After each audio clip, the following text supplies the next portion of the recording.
Hello, this is Freethought Forum, a program for atheists and agnostics hosted by the Atheist Society of Knoxville and the Rationalists of East Tennessee. I'm Shawnee Castile. And I'm Faithless Forrest. And I am Avie Scott. We want you to know that if you don't believe in God, you are not alone.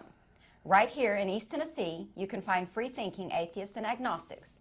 This is a show for them and for people committed to a life rooted in science and unfettered by supernatural beliefs. Today's show, we discuss what insight humanism gives on abortion. But before we begin, we want to tell viewers about the sponsors of our show. The Atheist Society of Knoxville frequently has a fun meetup at a bar or eatery. The next meetup is Tuesday at 5:30 p.m. at West Hills Flats and Taps. The address is 7403 Kingston Pike in Knoxville. For details, you can go to knoxvilleatheists.org, and that is atheists with an S. When you go to the meetup, look for the silver-jacketed copy of The God Delusion standing upright on the table. Right there. And as Matt Dillahunty at the Atheist Experience says, everyone is welcome to our happy hour for food, drink, and conversation. But if you plan to preach, proselytize, or punch, please don't. All righty. Well, the Rationalists of East Tennessee have several regular monthly meetings. See our website, rationalists.org, for details. The first and third Sunday mornings of the month are usually lectures with lively roundtable discussions. The second Sunday, we hold the Skeptics Book Club, and on the fourth Sunday, we're mixing it up, sometimes with a potluck get-together at a member's home, which we call a reflections meeting. Later in the show, we will give you our websites to visit for additional details, including time and location. All right, now, in the news. Last August brought us a total solar eclipse. This morning we had a lunar eclipse. It too went off as predicted. Persons living in the western United States and Hawaii and Alaska got to see it in totality by a blood red moon. All right, well, just about every time there's a total eclipse, you'll hear someone predicting the end of the world, especially that blood red moon. Could they be getting this from revelations? But such revelations, or revealed truth, is nonsense. And here we are in a world just about the same as yesterday, and it'll be just about the same as tomorrow. The eclipse happened as science predicted.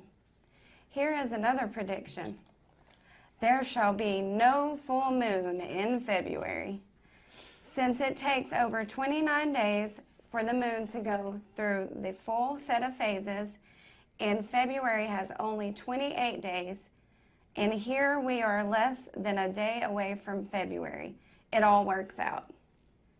No full moon in February. The next full moon will be on March 1st if you are in the Eastern time zone. All right, well, thank you for your clairvoyance. I'm reminded of the Johnny Carson skit. Do you guys remember the Johnny Carson skit? He'd hold the memo up to his forehead, reveal the answer, and then open it up, or tear the envelope open and ask the question here. I thought that this was a blue moon, though. Oh, blue. So, by the way, this blue moon thing is a relatively recent invention. Somewhere in, I think, the late 1990s, someone coined the term as the second full moon within a month, because months are 30 or 31 days long, most months, and the lunar cycle is 29 and like about 29 and a half days. You can often get this alignment where you have two full moons in 1 month. Okay. But what's really rare is the alignment for February, because it's the only month shorter than a moon. So I think it's the only month where we can have no full moon in it at all. Okay. Interesting. I guess there might also be a configuration where we could also have no new moons in it. You know, I guess any particular phase we picked, we could have it, whatever it is, what it has on February 1st, it won't quite be that on February 28th. That makes sense. All righty. Well, that's the kind of prophecies that science gives us every day, that they come true. They're tried and true and proven. All righty. So, well, the recent shows, I think since January 1st, we've been mentioning humanism every time, so that was the challenge for today's show. And I guess what we've written is, what insight does humanism give on abortion? Would one of you want to maybe talk about humanism here? Humanism, basic definition, humanism is an outlook or system of thought attaching prime importance to humans rather than divine or supernatural matters. Humanist beliefs stress the potential value of goodness in human beings, emphasize common human needs, and seek solely rational ways of solving human problems. All righty. So I pulled this definition out of a dictionary, probably an online dictionary. So is there anything we might want to add to that? Anything that you might think it could, is it deficient in any way? Or maybe before you heard a dictionary definition, might have you thought of it differently? I think with me, and I've said this repeatedly, I think one of the core aspects of humanism is empathy. I think it's extremely important that's what humans are. We stress the goodness and the value of humans, and that's other humans. That's not the self and the individual so much as it is how you relate to other human beings. Right. Being able to put yourself in other people's shoes. Right. You know, how is this going to affect somebody else? How would I feel if the same was done to me? It's Yes. a very empathetic system. All righty. Avi, did you have anything further? Or when I think that when people lack empathy, that is when we begin to have issues. All righty. So I'm springing this on you, but when I hear the word humanism, almost always there's another adjective that goes with it. Yeah, the one that they like to demonize. What word am I fishing for? Secular humanism. All righty. That's what I would assume you meant. That was precisely where I was going. Does it lose anything if secular is not added to it? No, I think when secular is added to it, you are differentiating, because even in theistic belief systems, you can have humanism. I guess a lot of present-day Christians, they like to act like the teachings of Jesus were more humanistic, but they're not secular, obviously. And you don't have to be secular to be humanist, but it is nice to have that firm separation of the two, because they are not the exact same thing. So it's like you managed to read my mind. Let's see if we can go a little further with this. So, or viewers, viewer challenge. What would be the most, in the Bible, what might be one of the most humanistic portions of it? If we're going to go theistic humanism, Yeah. I would go with the feeding the masses. Feeding the masses. The fish and the bread. He didn't say, well, only if you can afford the fish and the bread. It was everyone was fed.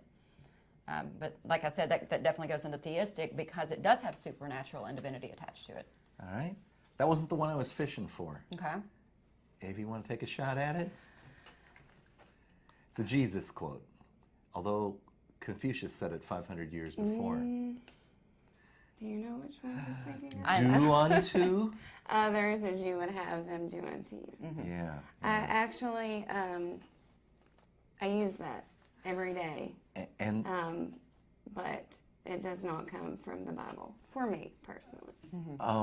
and that's where we will find that as humanists, we're going to be in the same camp with people who don't merely just mouth that as a nicety, but who live that way. Right. In fact, almost every December we do a program where, if not totally focused on it, we at least mention Charles Dickens' Christmas Carol. What is the point of Charles Dickens' Christmas Carol? I mean, it's to empathize with others. It's taking care of those that are less fortunate than we might be. And that's what the ghost of Christmas past, present, and future is doing. He's showing Scrooge his impact on other people, and that's what reforms him. And I really like that story, because it may not be the very last line of the story, but it's something to the effect that Scrooge lived, in a sense, lived every day as if it was Christmas. And so the Reformed Scrooge we would find here as a humanist as well. All righty. Well, we got another word here, and we'll need Rev to bring that next word up. Maybe we can get Avi to work here. It's on page 2. Feminism? Yeah. The definition of feminism is the advocacy of women's rights on the basis of equality of the sexes. So, I was going to say, let's discuss the merits of that. And, of course, I can't help but say, does humanism naturally lead to that? Yes, in Yes. my mentality it does, Yes. absolutely. But I do want to point out that there's one thing that is not in this definition that I think right. far too many people miss. It says equality of the sexes. It does not say that women feel like we are to be treated any higher than men or given special privileges that men are not allowed. It says equality of the sexes, and there are plenty of male feminists out there who believe in the same thing. That we are to be treated as equals. All right. Avi, so where I was going with this, just like humanism, is there anything missing from this? Or are we getting a call? Hey, We're like, what's going on over here? new studio viewers, are we, please bring them on. Hey, Hello, caller, can you give us a name or a nickname? it's Charles from Central Illinois. Hi. Thank you for Hello. calling, Charles. Yeah. The concept today is humanism and, well, if you'd like, reproduction rights. Sorry, say Okay. again? Humanism and reproduction rights. Yes, In other Okay. words, how much say does women have over their bodies? correct.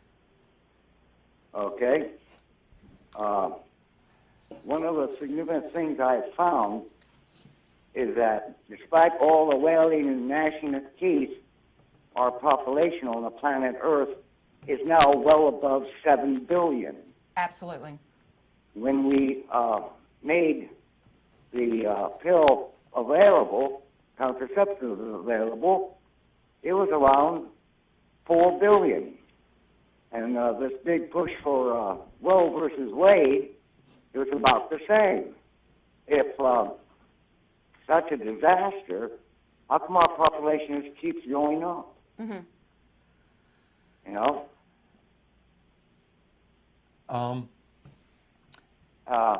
think the concept conversation. that we're going to stop having children and all go extinct is pretty silly to me, which seems to be one of the arguments people are making about women not being able to choose whether or not we're going to have abortions. Okay, I follow your point now. I was going to say it does seem that the whole conversation needs, we need to differentiate between what I think is kind of called first world populations and third world populations. Mm-hmm. Most of the world's first world societies are at something like zero population growth. I was a youngster in the mid-'60s. I qualify as being born during the baby boom. There was a real concern on my parents' part that we would explode the population in the United States and, eat ourselves out of resources. I was born in '59. Population, the baby boom is the period from 45 to 65. So by the time I was 5 years old, the baby boom had stopped because that message had gotten through to my parents' generation. But in a sense, the conversation about population control, as if allowing abortion is going to make us, go extinct or something like that. That seems like entirely missing the point. Mm-hmm. It's Exactly. That was the point I was trying to point out. With the end of the baby boom population growth was due to the fact that the vast majority of the people that were generating the baby boomers had moved beyond the reproduction age. Okay? They were, hitting their late 40s, early 50s. Menopause had set in for a lot of these women. Mm-hmm. So the right of choice is something I think we're imposing outmoded concepts of early economics and social structures on a world that's changed drastically since then. Well, I think it's the same, and you'll hear this argument frequently. It's, don't have babies that you can't afford. Okay, well, give me access to birth control or give me some sort of reproductive choice and control over my body. Oh no, that's immoral, it should be illegal, it's murder, blah, blah, blah. Well, okay, you keep telling me to stop having children that I can't afford. You're not going to take care of them, but then you're forcing me to have these children. On top of that, okay, well, don't have sex. At that point, you are demonizing sex, and you are using a child as punishment for a woman. A child should never be punishment. And, with this population boom, it's out of control. The United States is now considered, the United Nations is pretty hard on us right now because we have third world living conditions in a lot of the United States right now.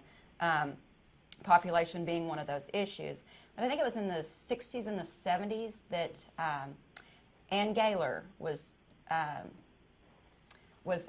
she was working with the Zero Population Growth Project. Yes, and she also, there's probably a name for the organization, but she was also developing a foundation to provide funding for low-income women who could not afford the medical costs associated with abortion. Right. We know her name as someone who's important in the Freethought movement because she is one of the initial founders of the Freedom from Religion Foundation. Yes. Because she felt that, wherever the opposition to effective birth control, access to safe abortion occurred, underlaying it was a religious motive. Yeah, and she actually wrote a fantastic book about her work in that called Abortion is a Blessing. You can check it out free online at ffrf.org. I highly recommend it to anyone out there that has even the slightest opinion or concern about women and reproductive rights. And if some of those stories don't bring you to tears, you need to go back to the definition of humanism.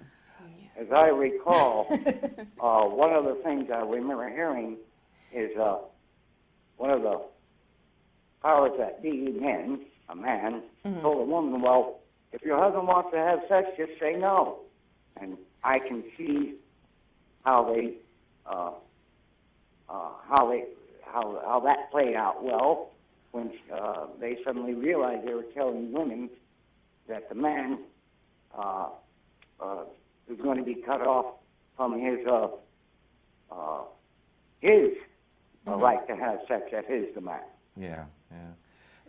It amazed me that only recently I learned that by some kind of court case, I think, maybe it was legislation, but as recently as 1993, there were places where a married woman could not refuse her husband for sex. As recently And if as she gets pregnant 1993. and she's got 6 kids and they can't feed them, that's her fault. For Right. having the baby. It's her fault because she can't keep her legs closed. Yeah, And these horrible things that they try to use to degrade and demonize and control. That's absolutely a good point. It's used for a form of control.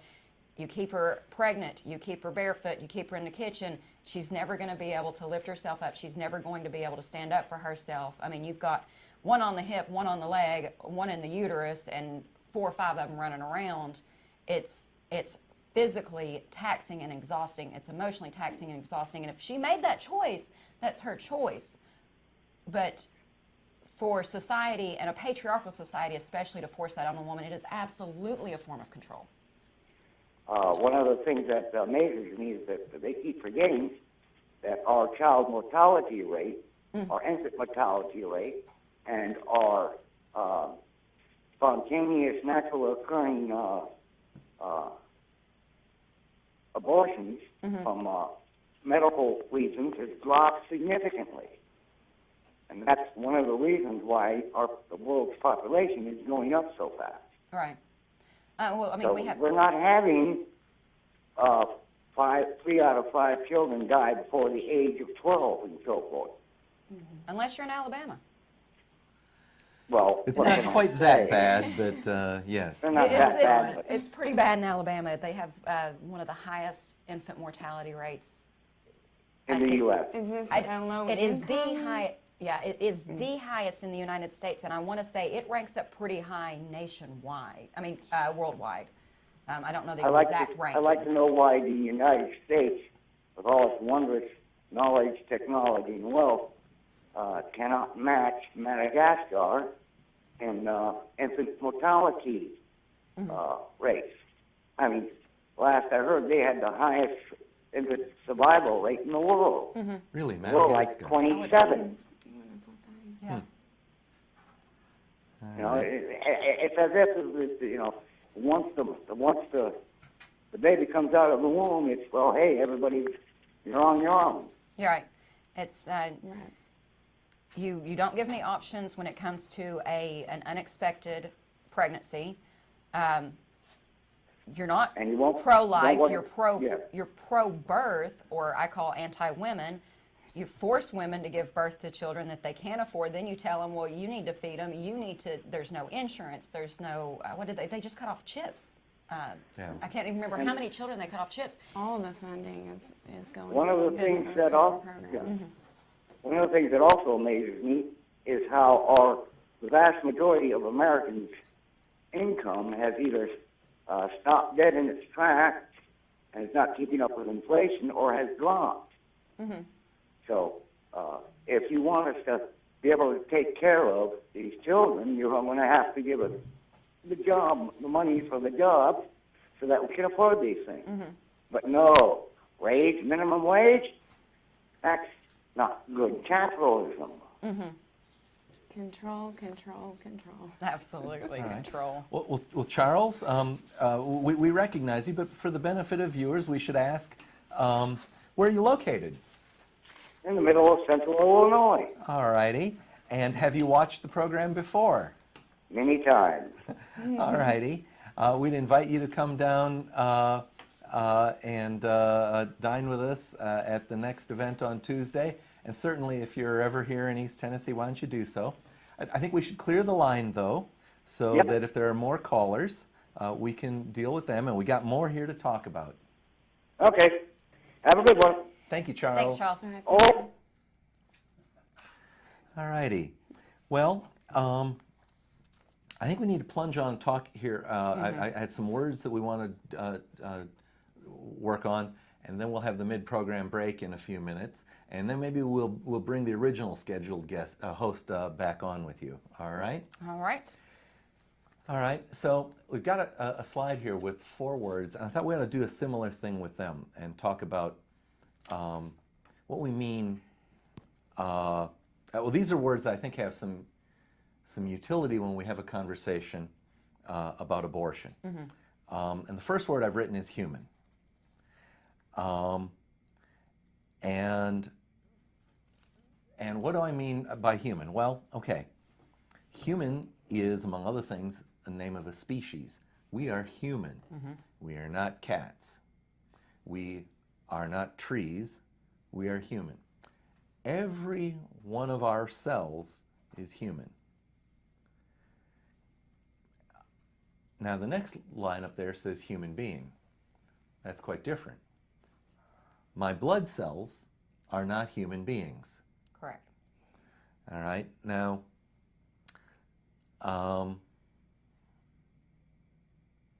a human being is what? Well, we're a multicellular organism. We actually all began as single cells. Was that cell human? No. Now, The cell itself was human. It was not a human being. there we go. That's why Yes. that's why I have the two. The cell is human, but it's not a human being. Right. Just as my blood cells, my skin cells are human, they're not a human being. But that brings us to the next word down, person. I think the word person is a better one to bring in when we're, because, all right, why are we talking about these words? Because I think they have relevance to having an informed, useful conversation about abortion. So the next word down says person. When I was one cell, was I a person? No. No. When I was no longer a fetus, meaning no longer developing tissue types, sorry, when I was no longer an embryo, but when I finally reached the point where I had all the tissue types and it's just a matter of growing some more, I'm not born yet. Am I a person? No. No. Now, the opponents of abortion, they get real excited about these very late-term abortions. Yes. They'll talk about fetal viability and all this other stuff. Now, most abortions don't happen at that time frame, but they make this point that, and so I'm going to try and make their case with as best faith as I can. Right before a baby is born and is viable, the baby itself is not much different than after it has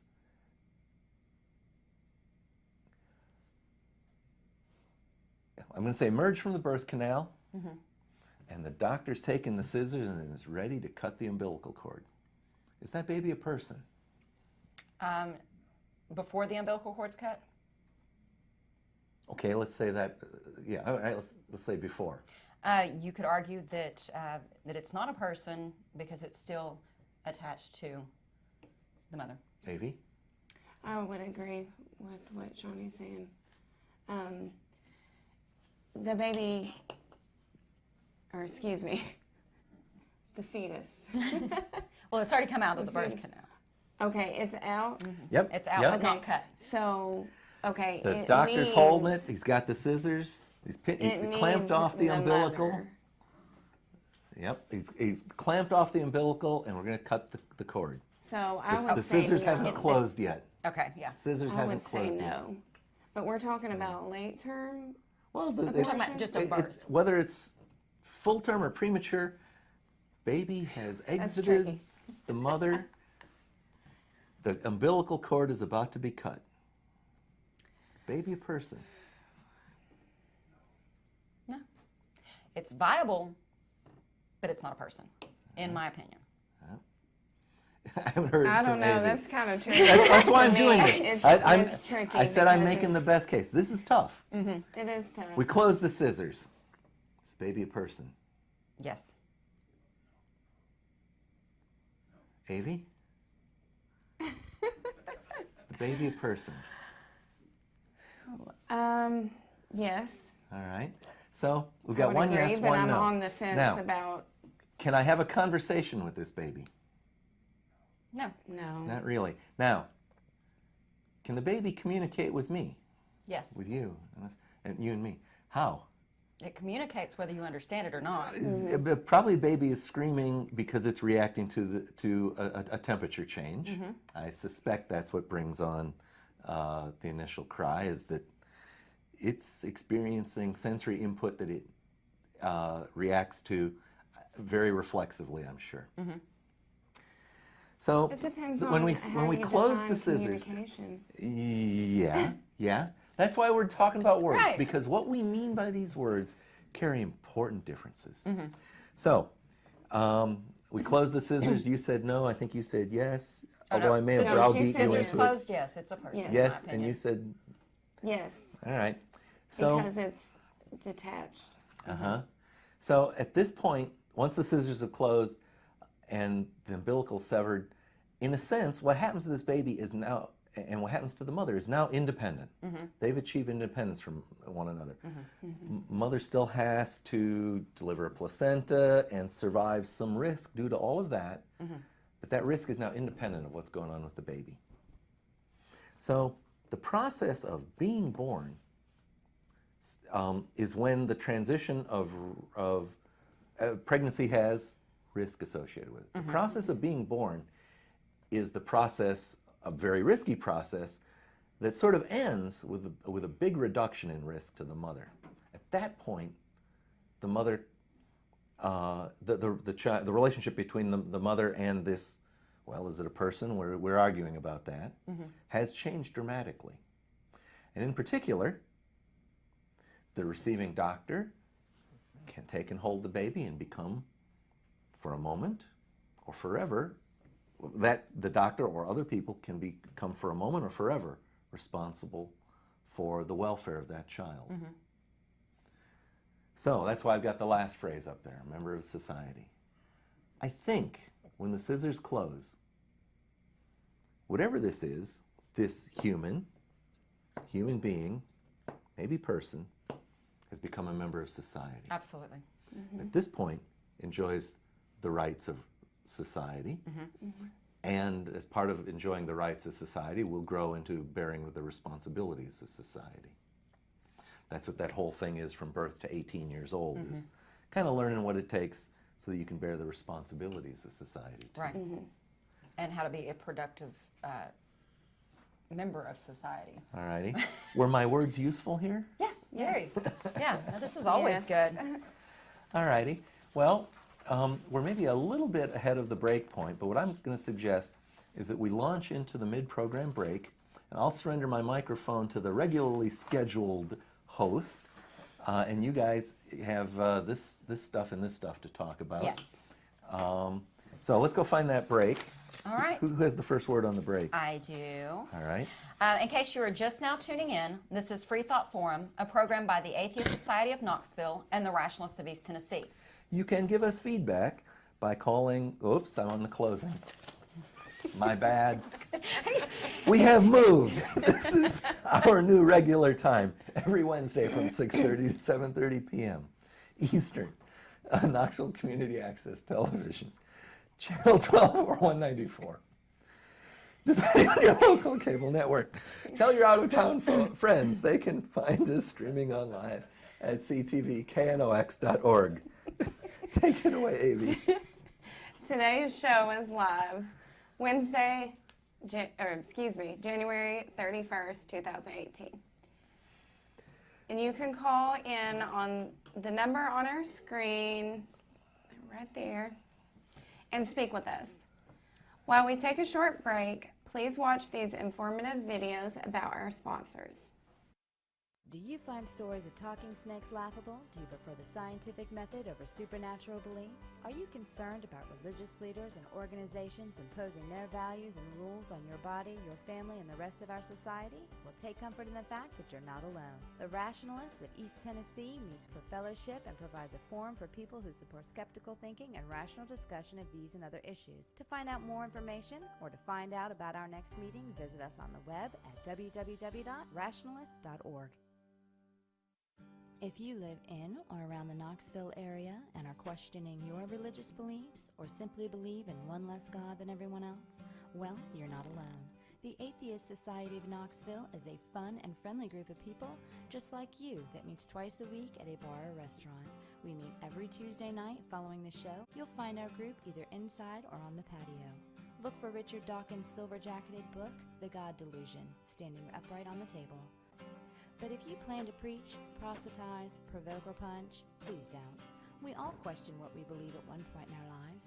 If this is the time for you, come join us for food, drink, conversation, and fun. Okay, I'm back another day. This is Joe Barnhart, a citizen now of Knoxville. I grew up here. And we're talking about the abortion issue, and then we got another issue if we have time. All right. But real quick, we're going to go ahead and mention some of our sponsors. The Atheist Society of Knoxville, or ASK, meets one or more times a week. We have an evening meetup for food, fun, drink, and conversation. You can find us online at knoxvilleatheists.org. The purpose of ASK is to supply a venue for community, camaraderie, and outreach to atheists, agnostic, freethinkers, and other like-minded persons in the East Tennessee area. Our regular Tuesday meetup is from 5:30 p.m. at Flats and Taps at 7403 Kingston Pike in Knoxville. The first Sunday of this month is the Rationalists of East Tennessee General Meeting. We will be electing our board of directors and officers. The RET Skeptics Book Club meets the second Sunday of the month. The book for February is A Colony in a Nation by Chris Hayes. The time is 2 p.m. to 4 p.m., located at Books A Million at 8513 Kingston Pike in Knoxville. Okay, and the third Sunday of February, Mr. Eddie Young, who's the Executive Director of East Tennessee Peace and Justice Center, will talk about this, the criminalization of the homeless. And the center work is focused on organizing, training, and mobilizing, and that means collectivizing the homeless in pursuit of peace through social justice. And tried www.rationalists.org for program and meeting time and locations in the future books. Okay, back to the program. Huh? Okay. Let me add one thing about the abortion issue. There is among Baptists, for example, they differ with those who do infant baptism because they say a child must reach the age of accountability. Right. That's a big spread. Now, what I want to emphasize is these Christians have emphasized stages in development, and that's what we're doing here. We're trying to say it takes several stages for this human entity to turn into a person. The reason these Baptists talked about the age of accountability, they're talking about conscience and reasoning and language. Well, that takes years to develop conscience. So we are being very conservative by saying if you have an abortion, that's not a person. A sperm cell is human, it's not a marble, and it's and it's a being, but nobody thinks that's a person. Well, there are some male egos, but that's most of them think that's a little insane. I think going back to a conscience and whatnot, you have a toddler. Do you think your toddler has a conscience at all? Well, I believe she's a little bit older than a toddler now. She's 4. Isn't that a She's toddler? toddler. I think so. Yes, I believe she has a conscience. When does language begin?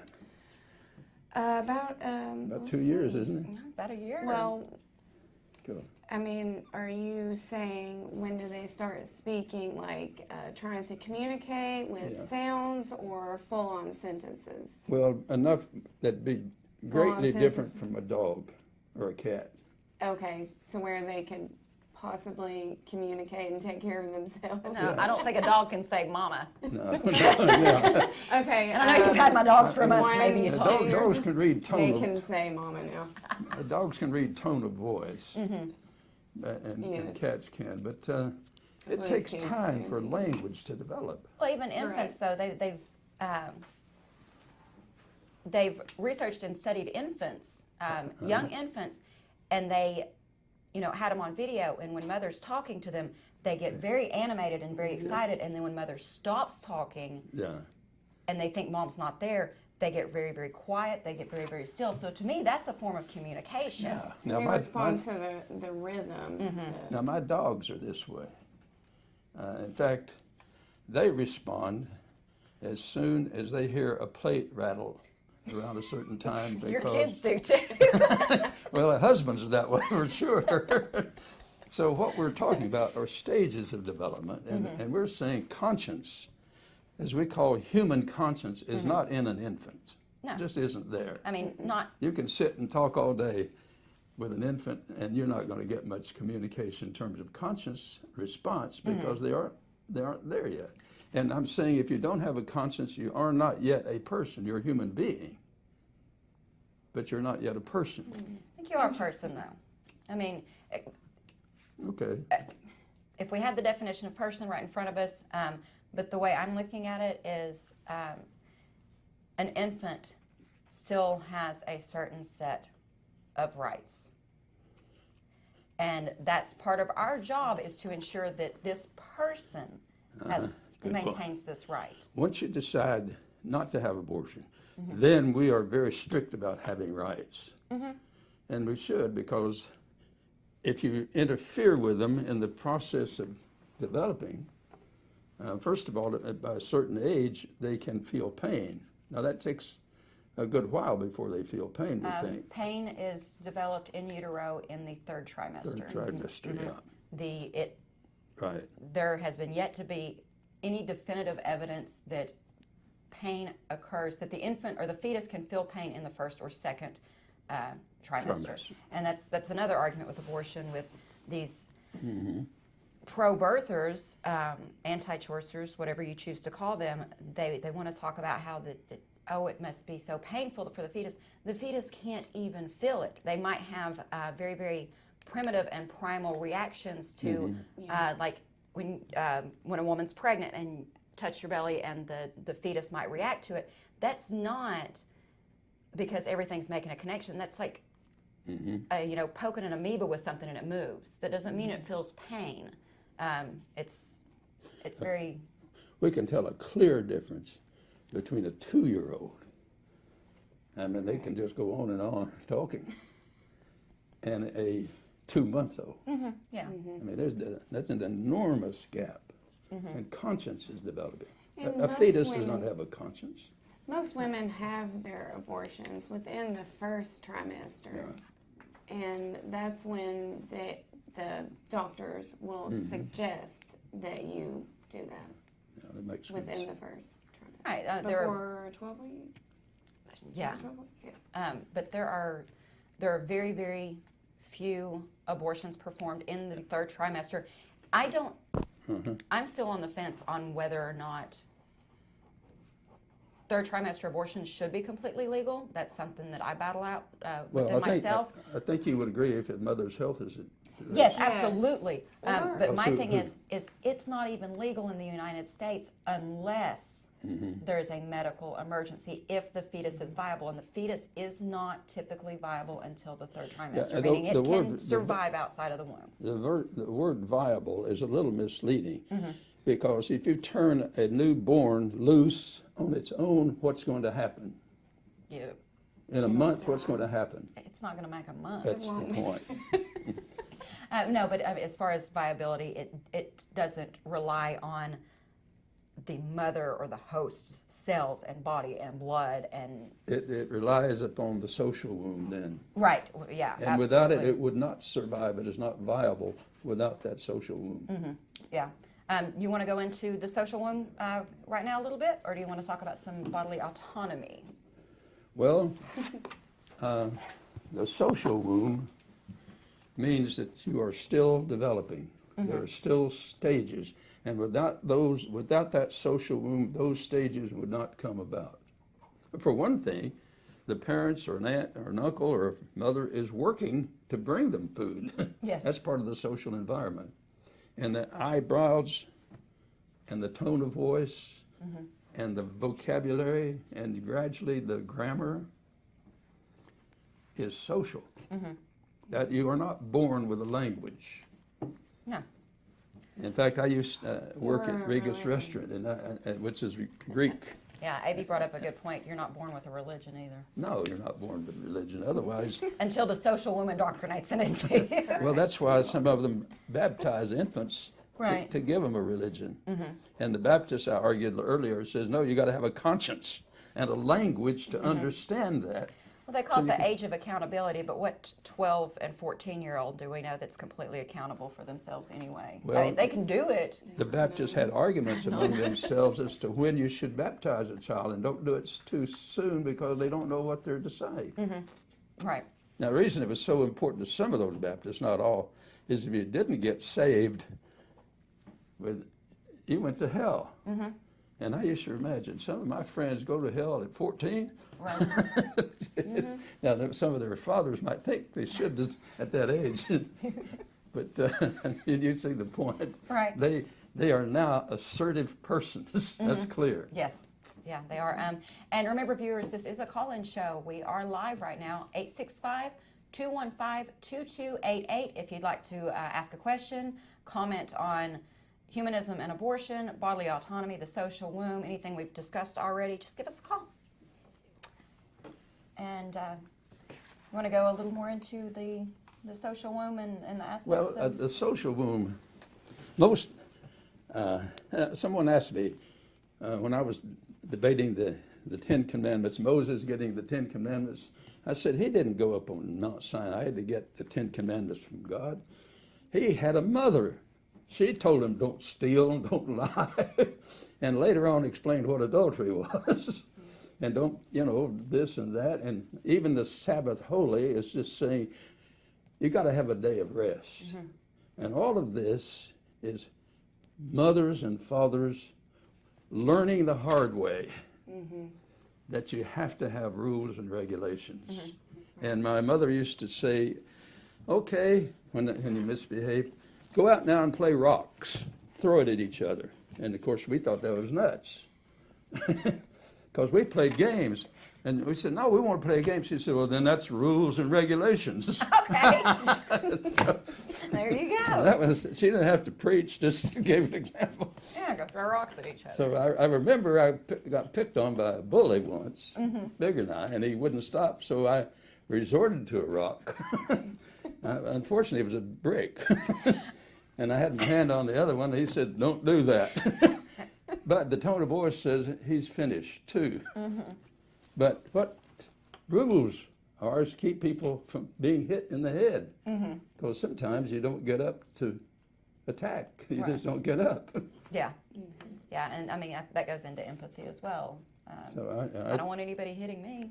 No, exactly. That's the starting of the golden rule. I don't want to hurt someone else. I don't want them to feel that pain. That's. And the golden rule existed long before the Old Testament and Jesus. Oh, absolutely. Because mothers and fathers and aunts and uncles. I had aunts. My mother had enough sense to say, I've had enough. And my aunts would take over. Yeah. And so you get, that's the social womb. And all of us had the advantage of that. Some of us more than others. Oh yeah, and that's a good point. Unfortunately, we do have a... And if you don't have kids of your own, you can still be a major part of the social womb. And because I wouldn't know anything about that. Parents need you. Yeah, all right. I help with the kids. Well, little bit. You're a valuable person. We don't Believe me. need an entity. We just need people who have experienced things to teach. So it's all about trial and error. Yeah. And if you're lucky, you can learn from other people's trials and errors. I've learned plenty for myself. And I mean, you can loop the social womb back to a woman's reproductive rights as well. When you're saying you have to have these children, not all women are prepared to take this role of being the mother, the full-time mother, the responsibility, and when they're either not prepared or not willing to step up to that, either way, or not capable of it, you're not giving a child a fair chance and giving them all of the necessary aspects of the social womb. You're not, if you've got a parent that, let's say that they are just not an empathetic person, that child has a very good chance of not learning empathy.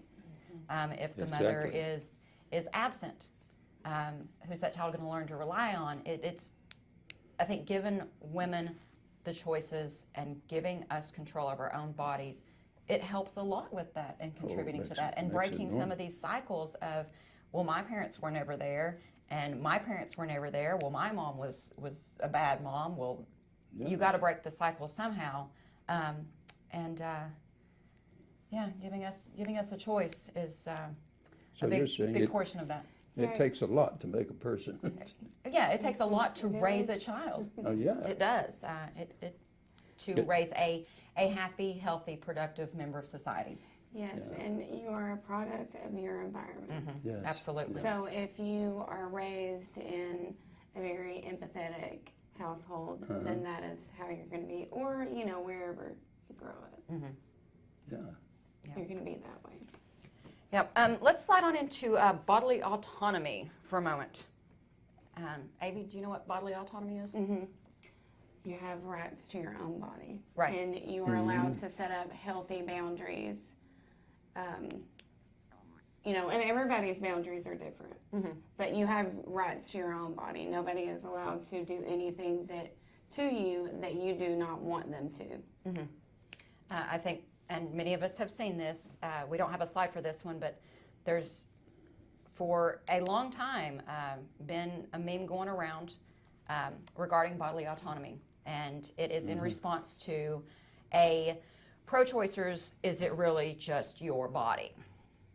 Fun fact, if my younger sister was in a car accident and desperately needed a blood transfusion to live, and I was the only person on earth who could donate blood to save her, and even though donating blood is a relatively easy, safe, and quick procedure, no one can force me to give blood. Yes, even to save the life of a fully grown person, it would be illegal to force me to donate blood if I didn't want to. See, we have this concept called bodily autonomy. It's this cultural notion that a person's control over their own body is above all important and must not be infringed upon. Like we can't even take life-saving organs from corpses unless the person whose corpse it is gave consent before their death. Even corpses get bodily autonomy. To tell people that they must sacrifice their bodily autonomy for 9 months against their will in an incredibly expensive, invasive, difficult process to save what you view as another human life, a debatable claim in the early stages of pregnancy when the vast majority of abortions are performed, is desperately unethical. You can't even ask people to sacrifice bodily autonomy to give up organs they aren't using anymore after they have died. You're asking people who can become pregnant to accept less bodily autonomy than we grant to dead bodies. And this is it, it's the absolute truth. When you're limiting abortion rights, you are telling a woman that she is no more than an incubator, that she is no more than chattel for breeding. If you don't want to have an abortion, if you are against abortion, by all means don't have one. But don't come and tell everyone else that they're not allowed to have one because of your uneducated opinion about fetal development. Question. Yes. What's the difference between a person and a personality? Does a car have a personality? No, but it's not a No. person either. Well, we do sometimes refer to a car with a personality. It means it's different from another car, that's all. A dog can have a personality, but it's not a person. A personality is someone's character. Characteristics, and, yeah. Their individuality So and whatnot. so when we're talking about person, we mean a lot of details, including language and conscience, and a fetus has neither one of those. Right. And you don't expect a fetus to practice the golden rule. No. Yeah, I mean, even you could talk yourself blue to a fetus about it, but it's not going to work because the stage has not yet developed. A fetus is completely incapable of, a non-viable fetus is completely incapable of surviving outside of the womb. Right. That's point blank it. You got any, you need to add on that bodily autonomy? Bodily autonomy. Don't touch me if I tell you you can't touch me. No. Now, we were going to talk about incarnation, but are we going to get around to that or for the next time? We'll save that for The next issue, huh? maybe here possibly in just a moment. Oh, okay, go ahead. You got something there. But yeah, when we're talking about bodily autonomy too, and since we are talking about reproductive rights and sex and pregnancy, consent, that it can be withdrawn. Yes. You can absolutely Yeah. withdraw consent when it comes to that. And if I have consented to get pregnant, I have every right to withdraw that consent and terminate the pregnancy. It is my body. It is not my spouse's, my boyfriend's, the man down the street. It's The milkman. the milkman. Yeah, it's absolutely my right to withdraw consent Well, even on what happens with my body. And Even if you got raped, it's still your choice. Especially if you got raped Especially, because you yes. didn't even have sex with consent. Yeah. And the idea that you tell a rape victim that she has no choice, she has to carry the fetus to term, or you don't give her adequate access to safe abortions, is one of the most unethical, immoral, and Yeah. deplorable things that society can do. Well, even some of the anti-abortion people, I think, would agree with you on that. Yeah, there are some. There are degrees on these arguments. There are some anti-choicers that do agree with Stages. incest and rape. And at that point, what you're telling me is there are conditions as to whether or not this fetus is a person. They're pretty much going against their own argument. And if you're going to be pro-choice, at least rape, incest, children, I don't know. If you're going to use the argument against abortion, the rape issue is really switching the argument, Yes. and they're not being consistent. Now, I'm glad they are consistent on that score. I Right. mean, inconsistent because you need to protect the woman. That's what your argument is. And those that are against abortion, even in cases of rape, They usually the whole rape is a blessing because the child is a blessing. I don't understand what mentality that could possibly be. You're saying that the child is a gift from God, therefore God intended for you to be raped. God literally said, this is my choice for you. You're going to be raped because I have a gift. So I'm going to take away all of your supposed free will. if you're a But didn't Calvinist, that happen once before? Where? The Virgin Mary? No, God raped her himself. no, that was a virgin, That was- and so that's no Well, rape there. Just bodily autonomy, if I am to get pregnant, I am the one solely responsible for that fetus growing inside of me. yes. And so I should be able to have that right to terminate that pregnancy if I see fit, period. Exactly. Yeah.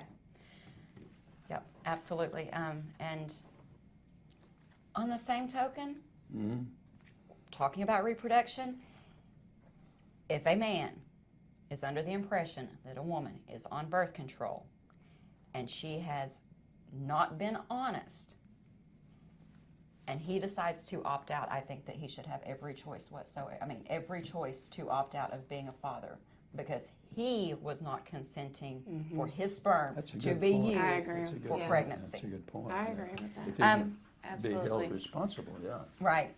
But on that note, it is time to start wrapping things up. So get out your pen and paper. This has been a Free Thought Forum, a program by the Atheist Society of Knoxville and the Rationalists of East Tennessee. And where am I on this? You can give us feedback by email at freethought@yahoo.com or on our Facebook page, Free Thought Forum Knoxville.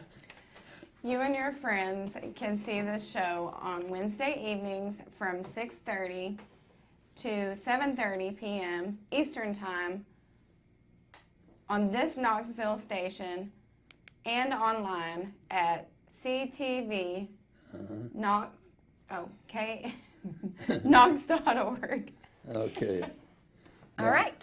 We would like to thank Charles for calling in. We would like to thank Sam Riv Faithless for technical support, for Faithless stepping in for us when Joe couldn't be here, and the staff at CTV Knoxville, and all of our viewers and callers. Nuns who identify with no religion are the fastest growing religious group in America, right here in East Tennessee. Tried. You are not. So that